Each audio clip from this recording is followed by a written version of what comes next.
In this video, we will show you how to replace the battery for a 2015 through 2016 Dodge Charger SRT. To open this key fob, all you will need is a screwdriver.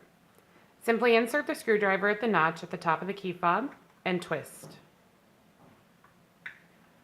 Once you have the key fob open, you'll see the battery is located here.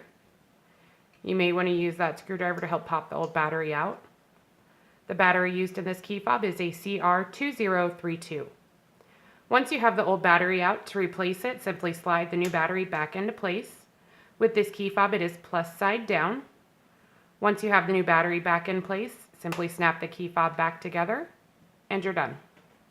If you found this video to be useful, please like and subscribe to our channel, and visit us online if you need to buy a new key fob.